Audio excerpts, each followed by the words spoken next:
This week on Dance of Joy, we talk about today's most popular counterfeit products, the disappearance of briefcases, and how Don Johnson made it cool to go sockless. All that and more as we watch Season 3, Episode 9 of our favorite 80s hit sitcom, Perfect Strangers.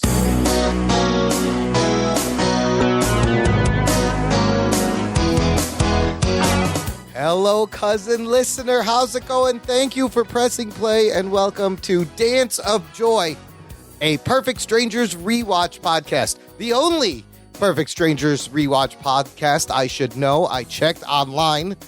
Who else is silly enough to do this but us? My name is Imran. Joining me, she's not only my sister, but I'm her brother. It's Sophia. How's it going? Hey, what's up, Imran? I'm so excited. I was out for a walk and I was doing some shopping and I just bought a brand new couch bag. Wow. Wait, couch? Don't you mean coach? No, I mean couch. It was like $10. It was great. Got it. Understood. Replica. You're the real Sophia, though, all right? You're not a copy. I don't know. How much are you paying me for this show? Not enough, listener. I'm definitely a copy. She is a replicant. We can't afford the real Sophia as we recap and talk about Season 3, Episode 9 of Perfect Strangers. This episode titled Night School Confidential. And there's going to be a lot of knockoffs and copies in this episode. In fact, the title itself, Night School Confidential, is a knockoff of the title of the 1958 movie High School Confidential. Oh, and in that movie, actor Russ Tamblyn plays an undercover narcotics agent, and it's about catching drug dealers in a small town high school. Very appropriate. That's an old movie. I've never seen that, but I've heard about it. But appropriate because in the TV guide, if you'd open it up back then, the description of this episode reads, Balky gets conned by a man selling phony watches and jewelry, prompting the guys to concoct a scheme to put him out of business. Oh, boy. Ooh. We're going to get some vigilante action? Is that Vigilante what's happening? Cousins. Okay, this episode starring, as always, Bronson Pinchot and Marklyn Baker. We also have a bit of a guest cast. We have our favorite Harriet Winslow, played by Jo Marie Payton France, and we have a number of police officers and thugs. Thugs and hoodlums. Yes. This episode originally airing November 18th, 1987. Act 1, let's get into it. We're at the apartment, and Larry is in the kitchen, just sitting at the counter. And if you are a curious person, you'll notice that there's like an empty plate in front of him on the counter. No food on it. But anyway, Balky runs into the apartment. He's super excited. And he's like, cousin, hold on to your pants and fasten your neck brace. Because I'm going to show you something that's going to make your head spin like Linda Blair. There's our opening joke line. This reference, of course, sister, it's another scary movie like we had Poltergeist references last episode or the 2 episodes ago, making your head spin like Linda Blair from The Exorcist. And it's quite frightening when that little girl's head spins around. But of course, okay, so that's just the opening line, quick reference. We had to stop to tell you that. Balky's excited and he shows Larry his wrist and he's like, look, I've got a new watch. And he says, no, more than a new watch. It's a Rolex. Ooh. And Balky then goes into his commercial advertisement voice. And he says, with solid quartz, crystal, and genuine Swiss movement.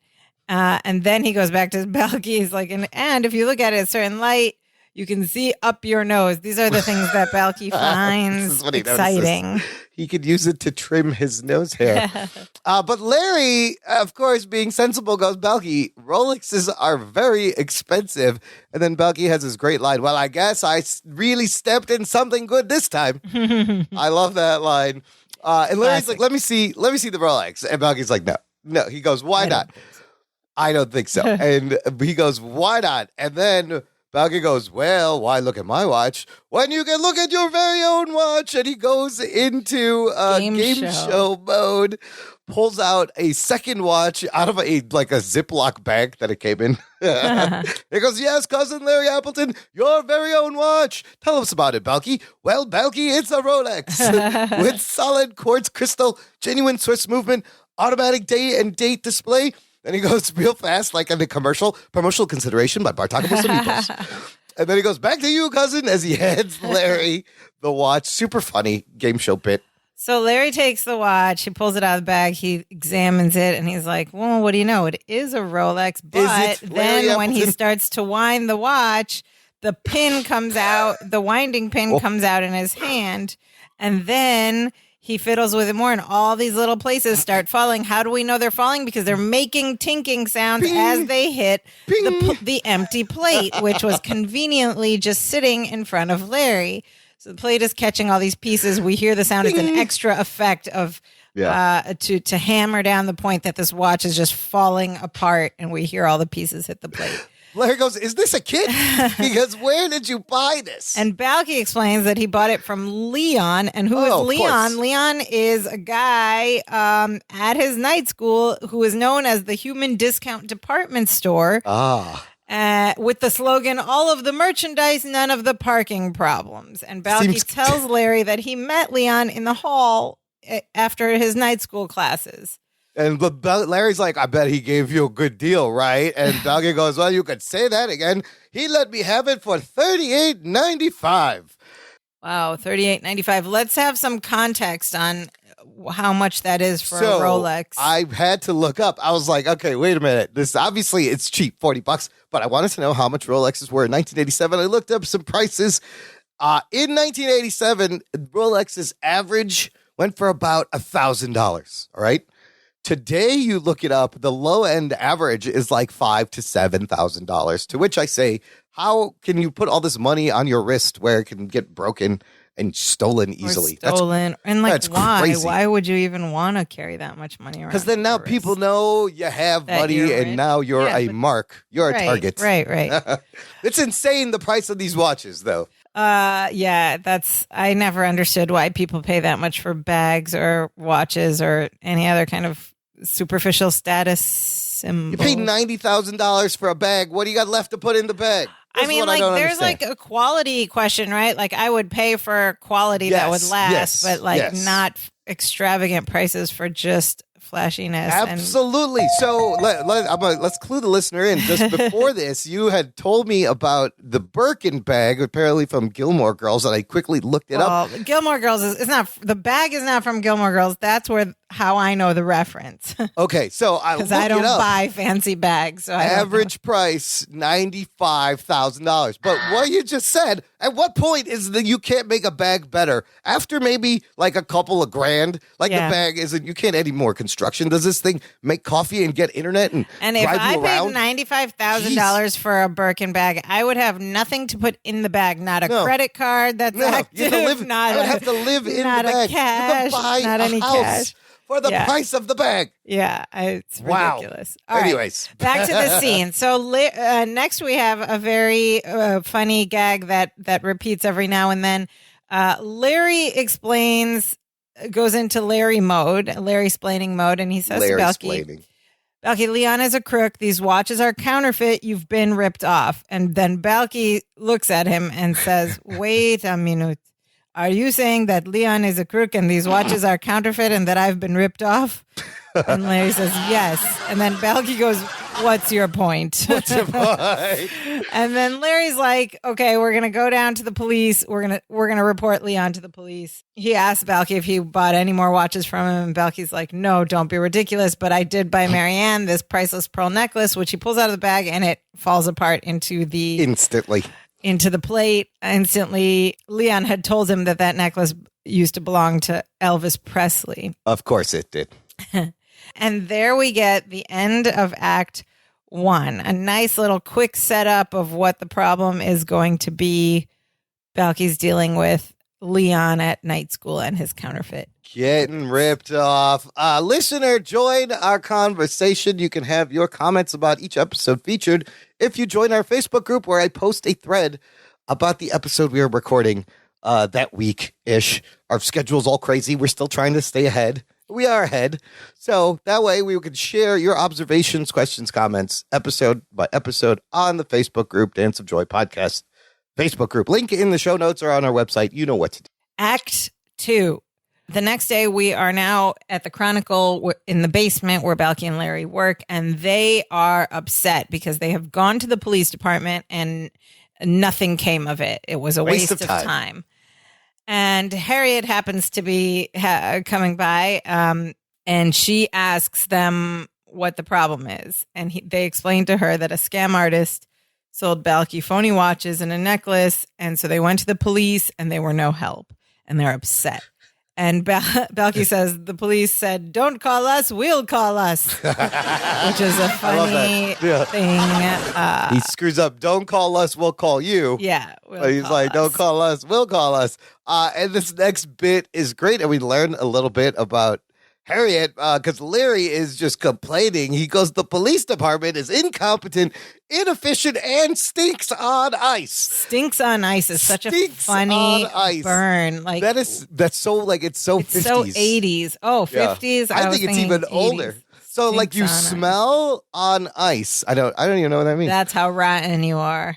Even on ice, you're smelling. Even on ice, yeah. But then we learn Harriet tells Larry, my husband is on the police department. And then Larry goes, I wasn't finished. They're also overworked, underpaid, and underappreciated. And then she goes, don't kiss up, baby. Which is great. Another great Harriet line. And then Balky, sweet innocent Balky, asks Harriet if her husband can help them.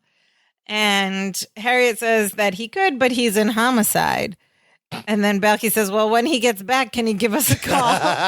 like homicide's a And then she starts to explain. She says, no, homicide isn't a place. It's a... And then she just gives up. She's like, I'll give him the message. No one takes the time to ever educate Balky. Sometimes, mostly they just let him get away with thinking he thinks however things are. Yes, I can't deal. Well, and then Balky now mangles a bunch of phrases here because he's kind of reserved to like, they're done. We can't do anything. He goes, nothing to be done. He walks over to hang up his jacket. He goes, I guess Princess Di is cast. That's a mess up right there. Di is cast and Princess Di. And together. Princess Di. I love that. Princess Di. And then he goes, no use crying over spilt curd, which kind of works. It's a form of dairy. It's dairy. It's milk. The same thing, yeah. Larry is not happy. He says it's just not right. Hoodlums operating out in the open, taking advantage of the little people. And Balky has a great phrase. He goes, I know little guys like us, we can't do Baba Sticky. I love that. He used the Baba Sticky. In the great way. And then Larry has a light bulb moment, and we know this because his eyes suddenly go wide and sort of frantic, the way his frantic Larry face is, and he snaps his fingers. He says, wait a minute, what am I thinking of? And Balky goes, a number between 1 and 10? Which is a just cute little exchange and like the way they worded this dialogue. And Larry says, good guess, but no. And Balky goes, 12. 12? And he goes, no. And Balky goes, is it bigger than a head cheese? And then Larry's like, all right, let me just tell you. But before he tells him, I want to talk about this.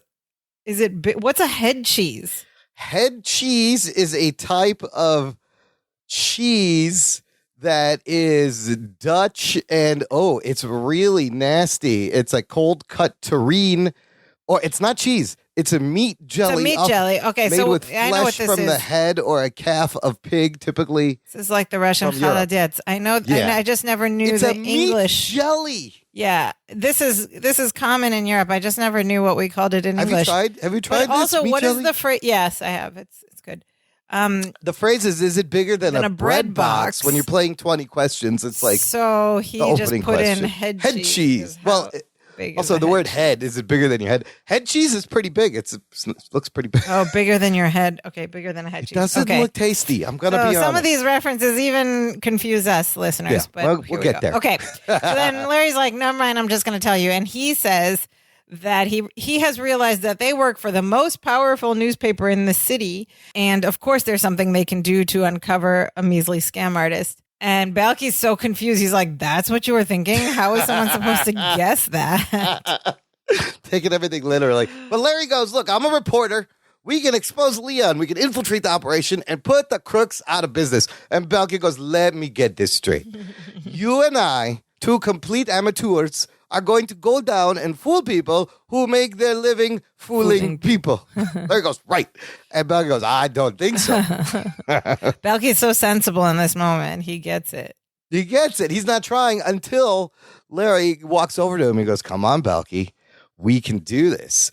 We have certain advantages. We have the element of surprise. And Balky goes, you're right. Even we don't know what we're doing, which is a surprise. There's so many. This episode is so dense with jokes and laugh lines. Yeah, the dialogue, the back and forth like dialogue every dialogue is fantastic. Good joke to line ratio. Yes. Okay, so of course, Larry has a plan. Uh-oh. We should all be nervous. So his plan is that Balky will introduce Larry to Leon as a big time player. And he says a mover and a shaker. And he like shimmies his shoulders. He does a little dance.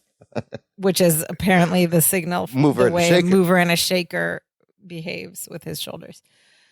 And Larry says that they're going to tell him that they want to make a big purchase but they only want to deal with the boss. And Balky says, wait, Bruce Springsteen is involved in this? That's a great reference. Which, do we need to explain? Bruce Springsteen is a rock star known as the boss. He's still around, and he's still known as the boss. The boss, yeah. And Larry goes, no, not the boss, Leon's boss. Yeah. He wants to set up a meeting in a few days so they have time to get the newspaper involved, get some mark money they can use to make this buy and blow this operation wide open. Balky is still skeptical until Larry says, come on, buddy, we can do this. It'll be just like Miami Vice. Do we have to explain Miami Vice? Popular show, crime show in the 80s. And where they went undercover a lot? Well, yeah, and then you get some more context because this gets Balky excited. He goes, you and me undercover. And then Balky goes, can I be Don Johnson? And Larry's like, sure. And Balky's like, you got it. So Miami Vice, starring Don Johnson as James Sonny Crockett, Philip Michael Thomas as Rico Tubbs, ran from 1984 to 1990. And, 6 years. it was just, it was known for like the 80s Miami scene and the clothes. And you'll get more of the clothes in a little bit. Yeah. But big role for Don Johnson. And then they had a reboot recently, but then it got canceled. It was on for like 5 years. But Miami Vice was great. I remember watching that show when I was a kid. So Balky's excited because he gets to be a Miami Vice character in this sting they're about Everybody wanted to be Miami Vice characters. So the next scene transitions to a location we've not seen before. Cool. And it's apparently Balky's night school. We see an external shot of the building. It looks like, I don't know, like a high school building, city high school building, but inside. Then we cut to inside and it's just like hallways and doors that are classrooms and weirdly an entire phone booth indoors. An enclosed phone booth. It's not just doors. a payphone on the wall. It's like an entire booth. Remember those? But like inside, I don't think that was common. And I think it's weird they put that there, but usually it's just on the wall or something. It's part of the scene later, but it's weird that it's weird that there's inside. Also, I like that Balky's still been going to night school this whole time. We rarely get to see anything about goals. it. He's learning things. Anyway, so the hallway has these classrooms and a phone booth. Then we see Larry emerge in the scene. Larry's in his own undercover outfit, and we hear all this applause.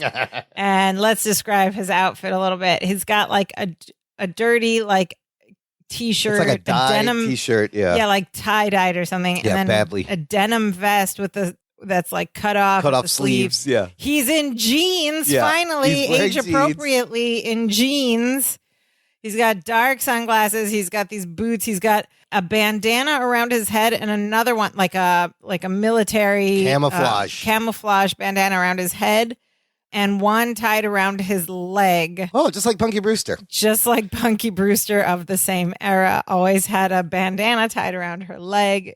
I don't know if that was like a thing in the 80s that both shows were referencing. That maybe, but fantastic reveal because you don't see him at first and you just see, and then he turns and it's Larry in this ridiculous outfit, like scratching his neck under his shirt like under a degenerate. His shirt. Like, that was a weird thing too. Then the bell rings, right? And that classroom that says a history on it opens, people walk out. And we see Balky in his outfit. He steps out in a full Miami Vice inspired undercover outfit that Don Johnson wore on the show. Yeah. Balky has slicked back hair, also black sunglasses, but he's got a blazer with like a white, wide neck tee. A white blazer. Yeah. Slacks, and then of course the dress shoes with no socks. That was the look. I like that part because I don't like wearing socks. So that was fun when you could not wear socks. And the crowd goes crazy even more when they see him. You hear people squealing the minute he steps out. And then we have some great choreography as the two find each other in this scene. So Balky walks from the left of the screen and Larry from the right, and they meet in the middle of the hallway, and they look at each other. They face each other, and Balky pulls his sunglasses down to look at Larry, and Larry pulls his sunglasses up to look at Balky, and they're like checking each other out. And Larry says, Balky, aren't you taking this Miami Vice thing a little too far? And Balky says, isn't that a bit like Pa Kettle calling Ma Kettle black? Okay, so that's a reference he twisted. And this one's a little, I guess it makes sense. Yeah, what's the Pa and Ma? I don't, because the saying, isn't that the kettle, pot calling the kettle black? Yes. But he goes, isn't that like Pa Kettle calling Ma Kettle? Yes, black. And Ma and Pa Kettle is a film from 1949. Okay, there we go. So he's mixing a movie with the saying. Ma and Pa Kettle are gritty country folk on the verge of being evicted from their rundown house, so Ma and Pa Kettle people knew. Like that was, I feel like that was he's mixing Ma and Pa Kettle. I just learned something. I never knew that. From 1949. Wow, that's a deep cut reference. With the pot calling the kettle black. So that's a good mix. That's amazing. Larry goes, Balky, this is my disguise. I'm pretending to be a tough guy. And then Balky goes, well, if Leon buys that, he'll buy some of his own watches. Which is a great bird. And then just then, this guy walks by and Larry goes, Balky, watch this. He saunters over to the guy and does... Well, wait. What's the guy doing? The guy is going to the vending machine. Like and it's like an old school where you got to pull the knobs and like the candy slides out. Remember those? Vending machine. Yeah, they had them for cigarettes mostly. They had them for cigarettes, but they also had them for snacks, for candy bars. But it's like a total retro vending machine. You don't see those. So Larry walks over like a tough guy and does something we've heard him do before that may be problematic in this day and age, but it's still kind of funny. He does his Mexican accent, right? Yes. So he basically goes, ¿Qué pasó, bro? What's happening? Where's the action? And it's this over the top Mexican accent. I mean, it's good. I feel like he does it. It's good. It's not like punching down. Right. It's actually very accurate and it's really funny. It's really funny. I mean, you know, accents are problematic these days, but we still see them in sitcoms. Not in this sense, but like actual characters doing accents. Yeah, to emphasize that it's dumb anyways, the dude he says it to turns around, looks him up and down, and goes, "First day undercover." Yeah, I think that was a good save. That was a good save. That was a good save, and they did it very well and with tact. Like it was one line, it was well done. Yep. It wasn't like overly caricature or anything like that. So there's so much good dialogue, and right then, and then they cut it off. They put it back in Larry's face. They nipped it in the bud, and Larry walks back to Balky and goes, "All right, I'll lose the accent." Yeah, so that was done well. I think that would pass in today. It was pretty good. So, and then Balky goes, "You call that an accent?" And just then, a short guy wearing all denim, and it's like light washed denim. Yeah, this is not big in the 80s. Yeah. And he has like a weird hat bandana. It was like a beret hat, like a striped beret hat. Yeah, but it was like longer. Anyway, it looked weird. I don't know why this made him tough in his outfit. But well, and his chest is open. You could see his chest and he hair. sets up this table and a briefcase on this table full of watches. And Balky's like, "Oh, that's Leon." It's Leon. They walk over, and Balky starts trying to get his attention, and Leon cuts him off, telling him no refunds. And Balky tells Leon he doesn't want a refund, but he introduces him to his cousin Larry, and he says he's a big time player. He's a mover and a shaker, and he does the same like shoulder shimmy that Larry did before. And Larry cuts in. He tells Leon he wants to buy a lot of watches, that he can move them on the west side. We're talking big bucks here. And Leon immediately says, how big? And then Larry's like, oh, didn't have an answer. He's like, 3-4 G's, and Leon laughs. He says that's chump change. And then Balky tries to play along. He's like, try 5 G's, try 10 G's, try 15 G's. And then he turns to Larry and says, question, what's a G? What's a G? And Larry says it's $1,000. And Balky goes, G. Again, just like silly jokes, but there's so many in this episode. So dense. Because they're so rapid and they're so good. But Larry assures Leon he can get that money. But he goes, there's one condition. We only deal with the top man. And Leon goes, I think I could set up a meeting. And then Larry goes, you can? He's kind of surprised. He didn't think this was going to work. He didn't expect it, yeah. And then he kind of drops his tough guy. He goes, Friday night, good for everybody? But Leon slams the suitcase closed. He goes, tonight, midnight, right here. Larry is surprised because midnight gives him only an hour and a half to get the money. And Balky goes, out of the question. How about Thursday morning over pancakes? And Leon goes, how about midnight? And Balky goes, my thoughts exactly, cousin. And they all agree, midnight. Leon says he's going to set it up. And he's like, try not to pull anything funny or we'll hurt you. And you'll never get well, which is a threat. Oof. As he picks up his suitcase, snaps it closed, and starts leaving, but it's caught Balky's arm in the little thing that was the table and drags him behind as Larry pulls him at the last minute, and they look nervous as the scene ends. And the act ends. Listener, before we find out how the deal goes down, consider supporting the show if you've been enjoying the show, if you enjoy our journey. And how can I support the show? Simply visit our website, danceofjoypod.com/support, or go to the main page and click that Buy Me a Coffee button. You can buy us a virtual coffee. Keeps us going. And a huge thank you to listener cousin Pam Hitchcock, who has bought us 3 coffees. Get out of the city. Thank you so much, Pam Hitchcock. And also, Pam Hitchcock has become our first monthly supporter. That's and will amazing. be buying us a coffee every month. Thank you so much. We love you. Thanks for listening and supporting the show. And Pam also left a note for us.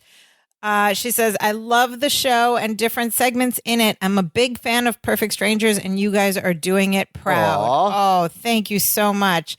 And Pam gets extra points because there's another comment at the end which references this very episode. Extra points to Pam. She writes, once upon a time, I discovered the podcast and really stepped in something good. Yes, we did. We all stepped in something good this time, cousin.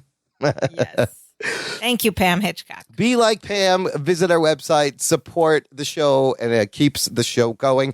Act 3, sister. Act 3, we're back at the apartment later that night. Well, now they got to get all the money together, and this whole deal is going down. Right. This is crazy. So Larry is hard at work, as we assume he's been for the last hour and a half. But here's the funny thing. He's at the kitchen table, and he's cutting paper, like individual pieces of paper with a scissors in the shape of money. Yeah. On the table is an open briefcase with bundles that look like bundles of cash, but also on the table are all these like scraps of paper from like the leftover scraps from what he's cutting. But there are not nearly enough leftover scraps for what he presumably cut. There's no way he cut all that money in like an hour and a half after coming back from what? Are you serious? He's individually cutting every bill of and we'll paper, find out how much money it's supposed to look. There's no way he cut all that. There's not even like a paper cutter or like an X-Acto knife that would help the process He's go literally faster like a regular scissors. handheld scissors. He's cutting them one very at a straight time. though with the scissors. That's amazing precision. But anyway, we get the idea. It doesn't really add up. The math doesn't add up, but we get the idea. He's been cutting paper to fill this briefcase of cash. So Balky comes out of the bedroom. He has changed his Don Johnson getup. He's done with that one. He's put on regular Balky gear. And Larry gives him a tape recorder. He tells him, put this in your coat pocket. We're going to record everything Leon and his boss says for evidence. And he tells Balky, when I say, let's make a deal, let's turn it on. Make a deal. When I say, let's make a deal, can you remember that? And Balky goes, well, of course I can. Don't be ridiculous. We'll see if he can remember that.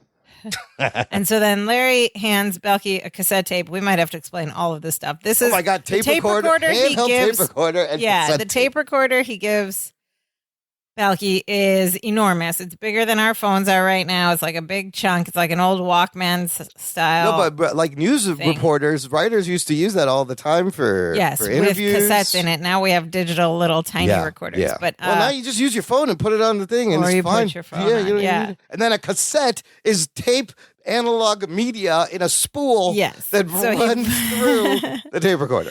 So he gives him this cassette tape to put in the recorder, and Balky looks at the tape and he reads the label. He says, Motown's biggest pop hit. Are you sure you want to record over the Supremes? Larry's just gone. He's like, yes, I do. And that line, the Supremes, is like a little foreshadowing for what happens a little bit later. It's the Motown cassette. Yeah. Yeah, a Motown cassette. Remember that. So they're half hour away from this meeting, and Larry is frantically like arranging these bundles, but it's just stacks of clear paper with rubber bands. And he shows Balky the money, and Balky's like, okay, I ought to point out one small but significant flaw in your otherwise brilliant plan. And he says, he picks up a wad of the paper, a wad of the cash, and he says, somebody, I'm not naming names, forgot to put the president's face on this blank green paper. So it's green, but it looks white. It looks white. Yeah. So Larry tells Balky, look, I put a $20 bill on the top of each stack of paper, so it looks like there's $15,000 in the briefcase, which is, yes, this is how you fake a briefcase full of money. He is correct. You've seen this in movies. Yes. But then Balky goes, well, what if they want to see the money? And Larry's like, of course they'll want to see the money, super condescendingly, but I will only let them look, not touch. I will open the briefcase like so. When he opens it, then I will quickly close the briefcase like so. And he shuts it. And he goes, they will have seen the money, but they will not have touched the money. Therefore, they will believe that there's $15,000, in fact, in the briefcase. Now can we go? He's all proud of himself. He's figured this out. Then Balky's like, one more question. After you open the briefcase, aren't they going to grab the money? And Larry's like, you think they can grab the money before I can close the briefcase? Larry is so confident in his Larry way. He's got this undercover plan. And Balky's like, yeah, and Larry says, okay, try it. Try it. And he opens the briefcase and he starts taunting Balky. You want to grab the money? You want to grab the money? And then Balky just sort of like casually reaches over. He distracts Larry by like doing the whole like, look, is that something on your shirt? The old, there's something on your shirt bit. What's that on your shirt? You know, boops him on the nose after Larry looks down. And then he grabs a wad of money easily from the suitcase. Larry gets frustrated and more frantic. He snatches it back, puts it back in the briefcase, shuts it again, and does the whole thing again. Again, he opens the case. This time when Balky reaches for the money, Larry shuts it real quick, and then he's got a big smile on his face, just like wide-eyed and just smiling in that frantic face way.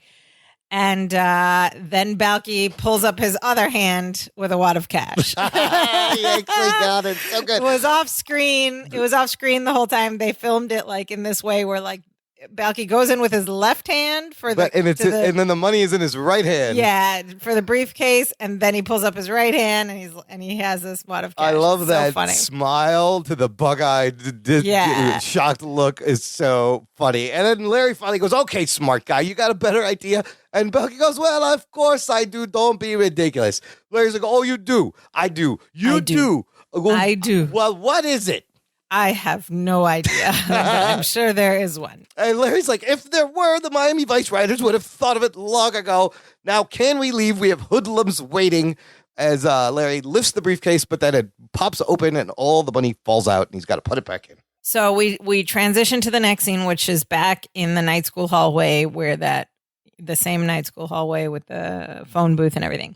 This time it's dark and it's empty except for Balky and Larry. How is this building open? Why is the building still open? What kind of school is this? Building. Maybe it's people are studying late at night. It's midnight. What kind of classes are happening? I'm like, why? How did they get in here? That's a good question. Yeah. In fact, it's so good that because Balky even says that he's never been there that late and he can't believe how quiet it is. Larry reminds Balky, when Leon gets here, all we have to do is make a deal. And then Balky gets all panicked and starts fumbling in his coat pocket, reaching for the recorder. Uh-oh. And because he heard the words, and Larry says, no, not yet. The signal is let's make a deal. Let's. And Balky's like, okay, got it. And then Larry's like, just stay calm, which he always says when he's not being calm. Yeah. But before they can relax, we hear a very loud yelled, yo, from the back, which startles both of them. And it's Leon, and he's alone, and he walks up to them. He says, okay, boys, let's make a deal. But Leon said, let's make a deal. And Balky reaches for his coat pocket again. Larry's like, no, not yet. And Leon's like, what? And then Larry tells Leon, we told you we only deal with the boss, right, Balky? And I don't know. These are like extra lines. I don't know why they don't. I don't know. I mean, it's kind of funny because he just goes on. He goes, Mr. Big, that top banana man. The head is Toncho. I think these are just funny things the writers want to put in. He's got it. I think it's okay. He goes, you'll see him as soon as I see the money, Leon tells Larry. Larry goes, no dice. We only show the money to one guy. Right, Balky? And then Balky goes into it again. He goes, another list. One guy, the kingpin. The Godfather, the big cheese whiz. The guy, and Larry goes, he's got it. Here up him again. Balky's like, okay. And Leon goes, don't move. And he walks to the back where he came from as Larry and Balky walk over to the phone booth. And Balky's like, cousin, it's working. And Larry goes, well, of course it's working. We're dealing with mental midgets.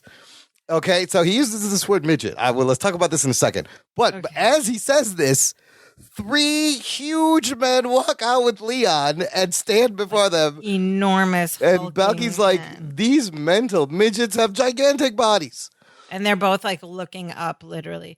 Okay, so midget is no longer an acceptable word in our culture, in our popular zeitgeist. If as a noun, it's considered pejorative and offensive, and they use different words. But as an adjective, it still denotes a size. I don't know. But they're using it as a noun here. I guess they are. Well, they call it. I mean, the size of the brain. Whatever. It's in the category of problematic language. But again, we were in 1987. It's still a funny line, but he's like these guys are gigantic. Midgets, mental little people, little brains is what he's talking about. Yeah. So Leon introduces the main guy who's called Fat Jack. Fat Jack. And Balky is just staring at the men, like mouth open in a daze because they're so huge. And Larry says, okay, let's make a deal. Oh, that's the code. That's the cue for Balky to push record. Balky just continues staring and does nothing. And Fat Jack's like, okay, by me, this ain't no social call. This guy's huge, by the way.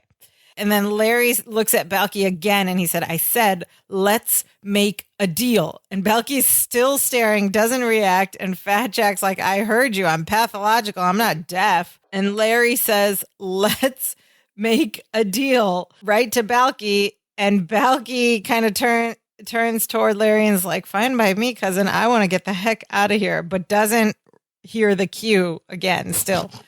And then Larry excuses themselves and they pulls Balky around to his other side as if the others can't hear them there. This is one of those sitcom moments where they think they're being private, right? But then this is so funny. He leans in and in one word, like super frantic, he goes, turn on the tape recorder. What? Turn on the tape recorder. I love how he said, turn on the tape recorder. Turn on the tape recorder. And then Balky finally gets it. He clicks it on. And then I feel like this is a thing we saw in every sitcom in the 80s that required a secret tape recorder in a pocket. Yeah, what do you do? Leans his hip way forward because that's where the tape recorder is, so it catches the sound and he makes it super making it obvious, conspicuous. Yeah, very good hip extension. But yes, I've seen this. I can think of like dozen every TV show shows that involves a secret tape anytime recorder. they're secretly taping, you do the thing where you're like, oh, I'm gonna lean in and pretend you don't know what it is.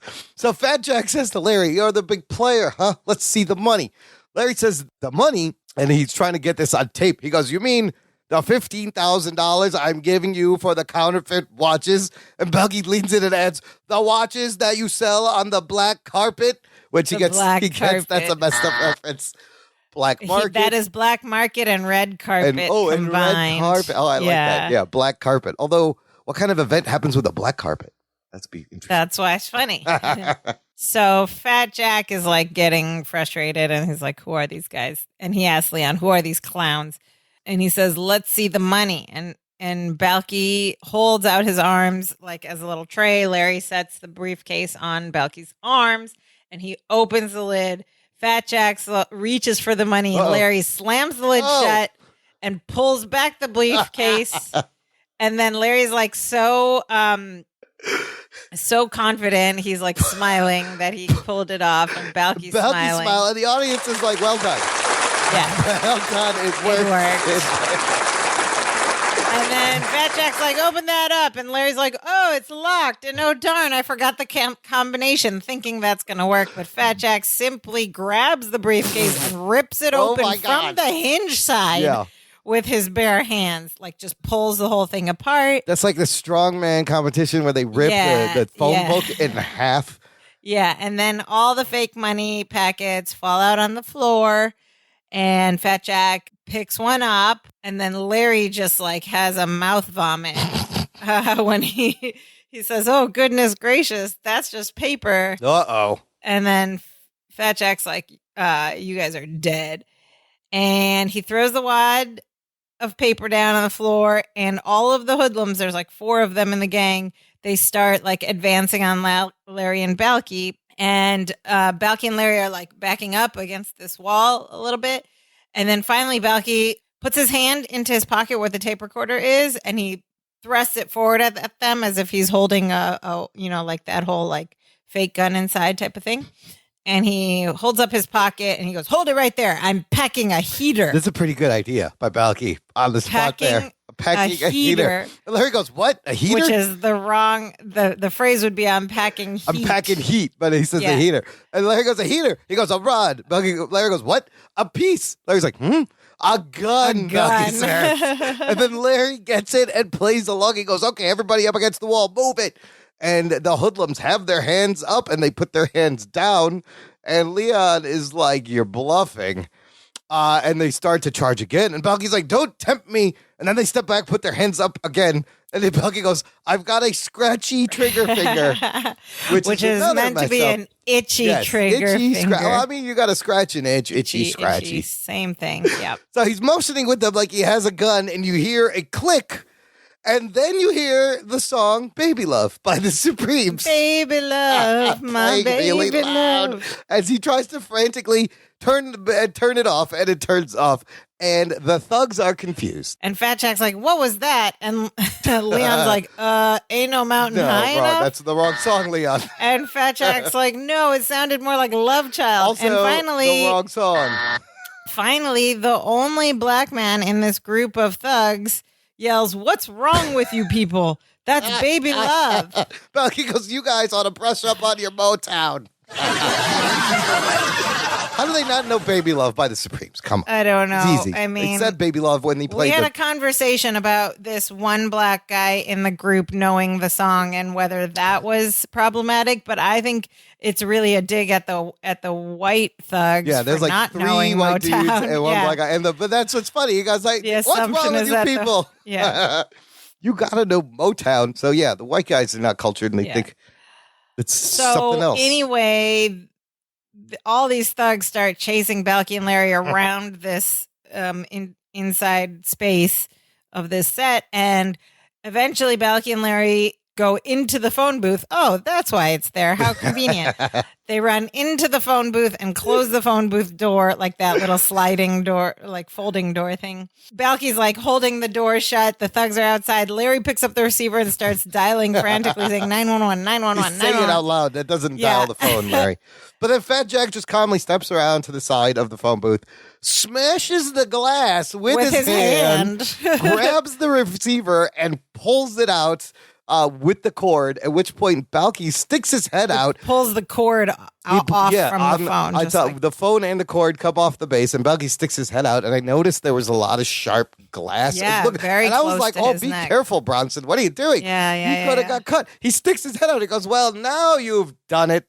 You're going to have to answer to the phone company. All right, so Leon opens the door, pulls Balky and Larry out of the phone booth, and he and another thug are like grabbing them and they're about to basically beat them up. And they're saying how they're really going to enjoy this.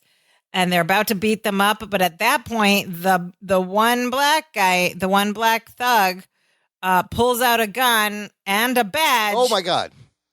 Surprise twist. Hold it right there. Police, you're all under arrest. Oh, my God. And all these undercover cops burst out from, I guess they were all hiding in the building. Yeah, and one of the new cops that bursts out has like a big deal gun. Like a machine gun. Oh, he does? I didn't notice that. Oh, my God. Like an AK type, like a long gun. That seems excessive. Which is like weird. I don't know that. Okay, anyway. That's a little excessive. You don't need that. These guys are just selling They're like watches. SWAT guns. Yeah. Yeah, one of them has like a big deal gun. So remember that for Perfect Strangers today, because that would be like today, it would be a swarm of SWAT police and like tear gas and over exaggerated. Yeah. But Larry goes, the police, boy, are we glad to see you. He goes, Larry Appleton, Chicago Chronicle, holds his hand out, but the officer does not shake his hand because it doesn't matter that Larry Appleton is there. And then Belky goes, cousin, it's the police. And you said they were incompetent and inefficient. And what was that other thing? Oh, yeah, stink on ice. And the cop goes, you said that? And Larry goes, well, I meant it in the nicest possible way. As they go up against the wall to them, and they make it look like they're arresting them too. Yeah, so they presumably, we don't see the rest of the scene, presumably they get arrested and swept up right up with the thugs, but then they clear it up they'll figure it out at the police station. This is the second time we have seen the guys kind of get arrested. So yeah, wow, that's right. Yeah, they get arrested a lot.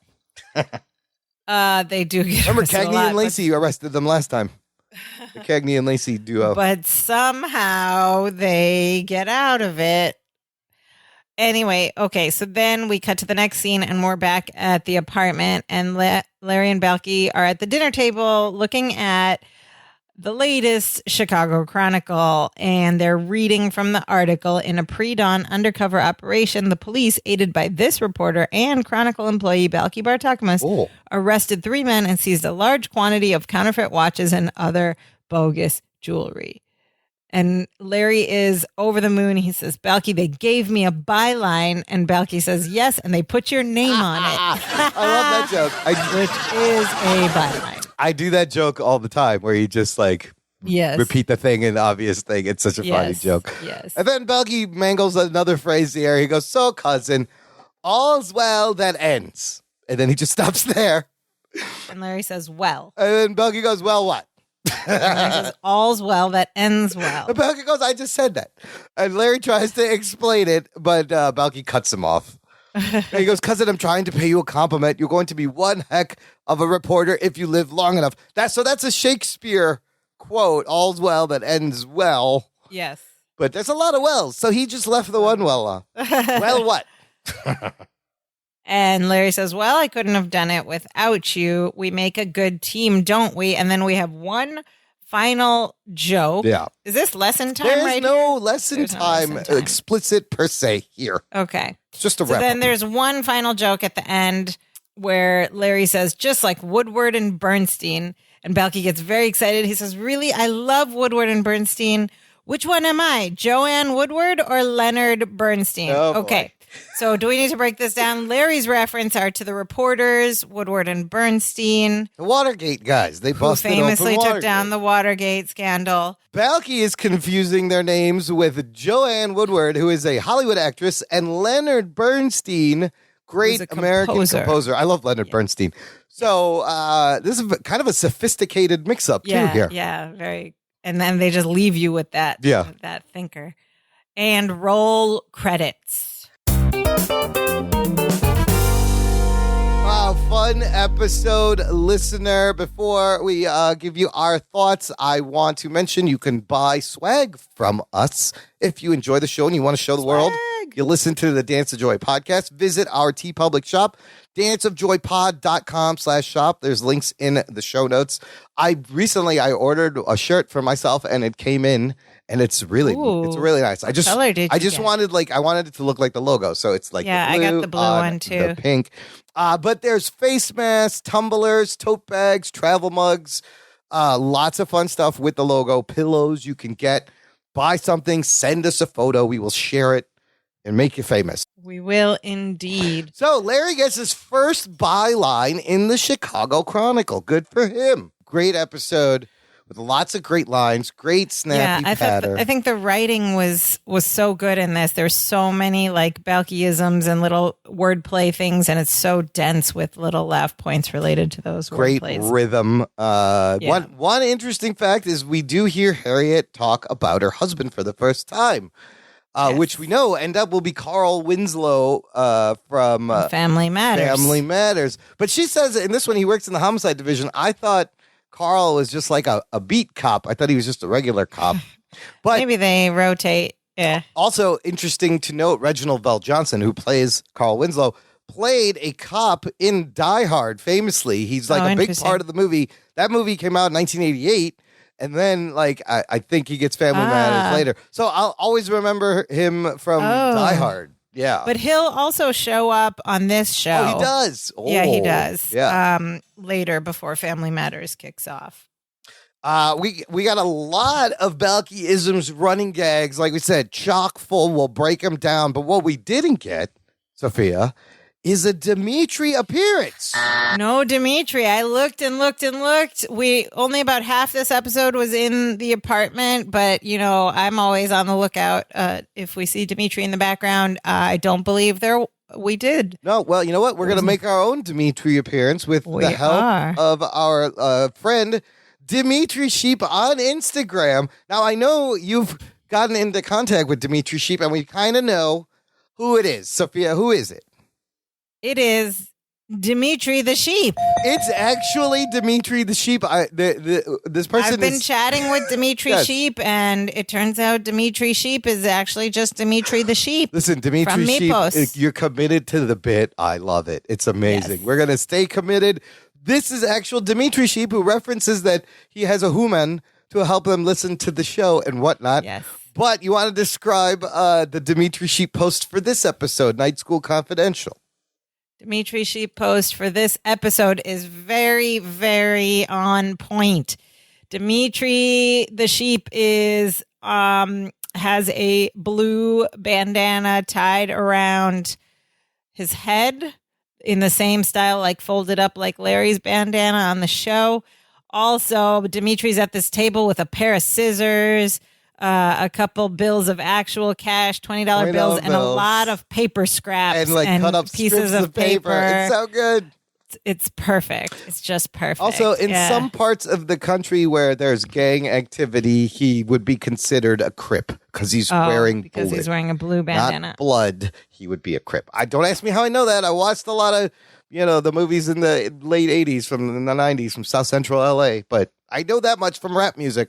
Yeah, so it's a really great post, and on point as always. Dimitri Sheep, we love knowing you. We love having you in our world now.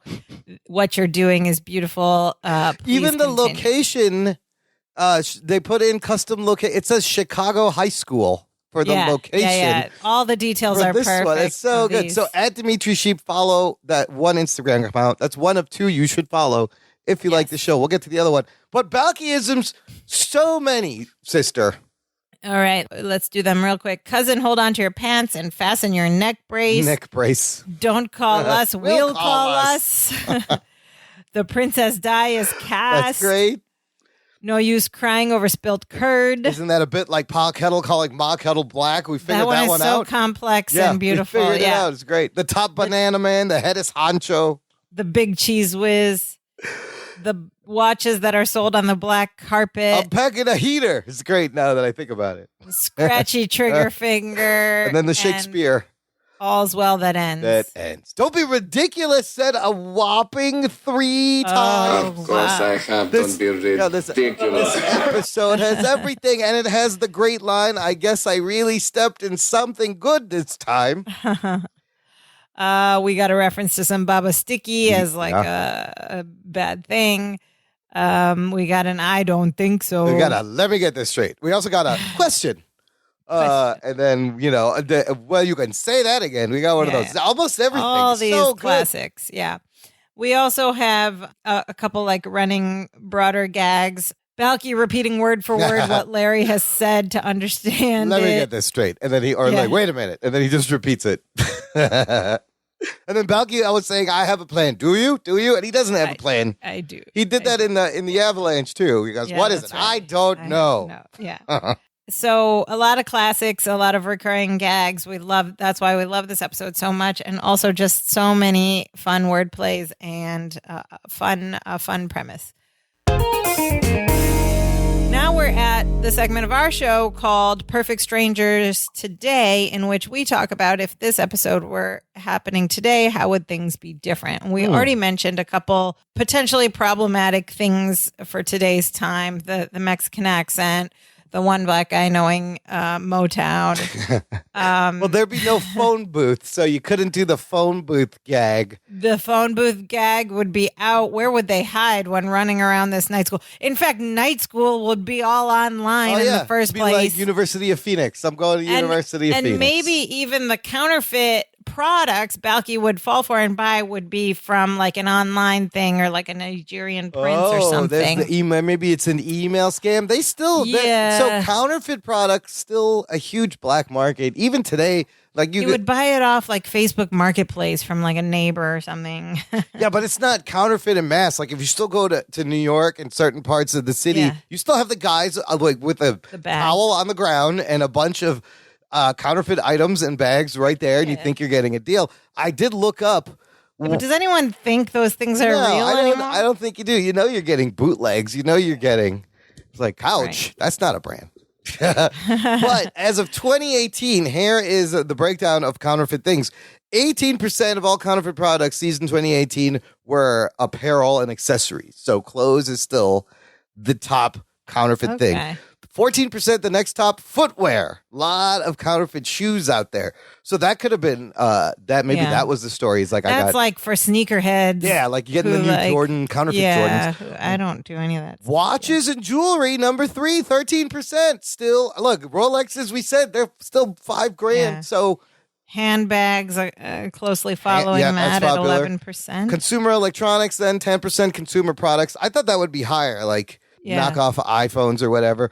Pharmaceuticals, personal care, 7%. Fake drugs, optical media like DVDs, CDs, 2%. Toys at 1%. Computer accessories at 1%. Optical media is 2% because who even uses DVDs? Nobody uses. CDs what about anymore? the stack of cash? How would that go down? Would it be like a bank transfer? Nobody carries cash. Yeah, nobody wants to. And also, okay, let's talk about the cash also, but together with that, no one uses briefcases in general anymore. Yeah. Like briefcases at work. Look around on the street during commute time, well, at least in the before times. There's man bags. It's man bags, it's like satchels, over the shoulder satchels. Yeah. Duffel bag could fit a lot of money though. Even backpacks, duffel bag you would carry your money in, but briefcases are this is something I noticed a long time ago, like because our dad used to carry a briefcase, and I think about it often because now no one really carries like an old school in a suit, hard square briefcase with a handle, with a briefcase with a hat. That's your classic work. He didn't have a hat. He should have had a hat. He should have had a hat. I agree. I agree because he did get dressed up to the nines for work every day. Suit every day, nice black shiny suit. By the way, that briefcase was always empty. Shined shoes. He didn't need a briefcase. Yeah, I know. Like, what was he carrying? It just looks cool. Lunch? Anyway, that was it. But yeah, how would you pay off like a black Can you Venmo $15,000? That's a lot of money. Maybe, or Cash App. I don't know which transfer. Maybe it would be in Bitcoin or maybe you're selling counterfeit NFTs, but those are black by blockchain. Counterfeit NFT. There's the episode right there. Oh my God, I don't even know what that means. How you do that? I don't think you can counterfeit an NFT. No, I think that's the point. But people still there's bank wire transfers. That's like on all the spy movies.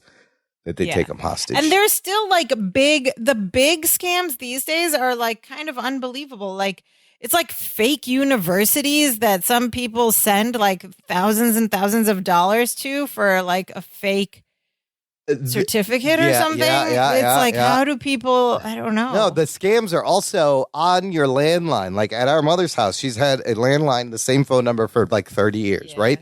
it has gotten to the point where literally every phone call she gets is someone trying to rip her off. Because they're targeting old people who still have landlines. And then they do the scam with the iPhone cards. They threaten the police, and it's all Baba Steaky. But they play the numbers. So if they get one out of their day to fall for it, they're good. But that really, the landline phones are so dangerous. And everyone is trying to rip you off. Every phone call, someone's trying to rip you off. It's wild. And now it's all cyber. It's like phishing and it's not illegal. cyber scam. How are they getting away with it? It's not. It's not legal. It is illegal, and there are whole branches of the FBI and stuff that investigate this. Cybercrimes. It would be cybercrimes, but you can't make a compelling sitcom episode with a lot of physical comedy around cybercrimes. So the episode would be quite different, I think. All right. Now it's time for another favorite segment, perhaps the more favorite segment for our listeners. It's time for Balky Duds. It's my favorite segment. Hey there, Imran and Sophia, and all the Dance of Joy podcast listeners. This is Rainey from Balky Duds. Pardon my voice today if I'm sounding a little hoarse. I have started having band practice again, trying to get in as much as we can before that Delta variant hits Massachusetts. And so I might sound like this for a little while. And I'm here to talk a little bit about Season 3, Episode 9, Night School Confidential. We see 3 different vests in this episode that we've seen before. We see Red Sky at Night, which is that sort of red checkered one. There's some black and white and different colors all over it. Very common.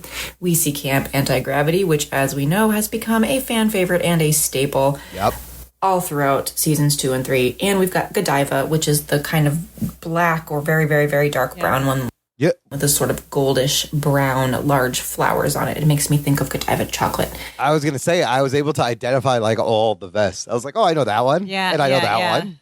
It's fun. It's fun great. knowing the vests. Yeah. Yeah. Of course, the star of this episode is Balky's sort of Salvation Army LA Confidential outfit when he goes to be undercover and try to stop this awful nonsense at the night school, which I just absolutely love. I am so creeped out when he has his hair slicked back, honestly. Whenever we see that, I'm just like, that's not Balky. I don't know, is that Bronson? What is going on? It's kind of this, automatically smarmy look because it's so un-Balky.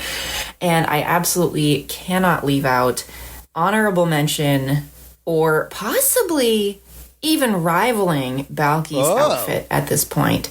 We have a Larry Dud this episode. Ooh. His tough guy getup, which, with the cut-off sleeves on the vest and everything would be enough. But the camo bandana headband is out of control. It just brings the whole thing together. It's like the rug in The Big Lebowski, really ties the room together. It is it makes him look like a little kid, trying to be really tough, which is so Larry. I absolutely love it. And this episode was really, really fun. Also one of my favorites from this season.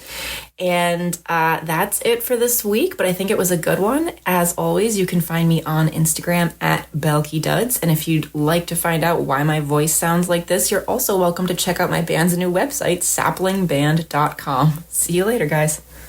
Oh, thank you, Rainey. Oh. Rainey has a band. Yep, and I'm on the website now, and it looks beautiful. Rainey and Sapling Band. Great website. Yeah, I checked out some of the songs. They're really cool. I was going to play sample, but it's not. There's some words in there we don't play on the podcast. So, and I just took the quiz to find out which member of Sapling I am. There's a quiz? There is a quiz. And which member are you? I am John. Okay, you're John. Hold on. Drummer. Let's find out which member of the Sapling Band I am. Okay, I'm done with the quiz. I am Amber. Oh, neither of us is Rainey. Sorry, Rainey. We tried. I think None of it's us ended up Rainey. fixed. Yeah. It's fixed. I'm going to do it again until I end up as Rainey. Listener, first of all, follow Rainey at BalkyDuds. You can get in touch with her there. Tell her how much you love what she's doing. Go to saplingband.com. Check out their music and find out which member of the Sapling Band you are. I want to know someone who matches up with Rainey. Yes. We've got some shout outs today. Yes. We already thanked a big thank you to listener Pam Hitchcock for the coffees and the support and the subscription or the, what is it called? Membership. Yeah. Membership. Cousin Pam, one of our longtime listeners. Like she's been listening since the beginning. And Cousin Pam also has some insightful comments about this episode. She writes, Larry's gangster outfit is so 21 Jump Street. Okay. There's a reference we might have to explain too. The bandanas are a nice touch, but he needs an earring and some chains to really pull it together. 21 Jump Street. 21 Jump Street. Some of you may remember it was a show. The show was from 1989. Johnny Depp, right? 1987 for a few years. Yes. Johnny Depp, Holly Robinson playing police officers that went undercover in high school. It was a procedural, aired from 1987 to 1991. And then really funny reboot movies with, what's his name? The guy from, with the abs, Channing Tatum, and Jonah Hill. Have you seen? I have not seen the movie. Oh my God, the movies. 2012. There's 21 Jump Street and 22 Jump Street. Oh, yeah. They're both I remember now. Channing Tatum, Jonah Hill. They're both actually really funny. And Holly Robinson also, original starring, and Ice Cube is in it, and they're great, like adult R-rated comedies. Actually, interesting. Yeah, I was surprised. I didn't think it would be good. They're hilarious. The first one's great. Do you agree that this outfit is so 21 that Jump was Street? The joke the about 21 Jump Street is like those people did not look like they were in high school to begin with, and they were trying to pretend like they were in high school. But I remember 21 Jump Street. We also have some comments from another regular listener, Cousin Evelyn. Who writes, fun little detail that's easy to miss. During the briefcase scene in the apartment, you can see Bronson Pinchot move his right hand to the edge of the table to make sure the money is there for the surprise part of the scene. That's a good catch, and that makes sense because it was a super funny scene where he reached in with his left hand but then pulled up the money with his right hand. Bronson would be good as like a sleight of hand magician. Well, thankfully there was a camera that cut off that part of the scene. Yeah. Good stuff. Thanks for all the comments, listener. Thanks for listening. Stay subscribed. Stay tuned because next week I haven't watched yet, but I'm looking forward to this one. Well, how would you tease next week's episodes, Sophia? We have some flash forwards. We have maybe some time travel. Almost some science fiction elements at play here. Maybe. Oh my God. I can't wait. And we're going to find out more about the nature of these romantic relationships on the show. Come on, Jennifer. Are you into him or not? She doesn't seem into him. I don't think she was ever into him the whole 8 seasons. She's just not that into you, Larry. Sorry. All right. If you would like to weigh in or join us in conversation or if you're enjoying listening to us banter back and forth, please be in touch. You can find all of our links to where the podcast is available on our website, danceofjoypod.com. You can also find all of our links to our social media accounts on that same website, danceofjoypod.com. You can leave us a rating and a review in Apple Podcasts if you feel so inclined. And you can also be in touch with us through messages on any of those platforms or the website, or a traditional old email, danceofjoypod@gmail.com, or you can leave us a voice message. There's a button on the bottom right of our website. That's a lot of things to do, listener. That's a lot of things. But if you only can do one thing, here's what. We would love it if you just share the show. Just text it to your group text with all your friends. Post it on your Facebook page. Get it out there. Get some ear holes on it. Talk about it at your post-pandemic family reunion. Yes. Spread the word as you see your family again for the first time and whatever. Do it. Thank you so much for joining us. We'll be with you again next time. And now we are so happy. Oh shit, all the buttons moved. Keep that in. Now we are so happy we do the dance of joy. Die, die, die, die, die, die, die, die, die. Hey, hey, Hey, hey, hey, hey, hey, hey, hey.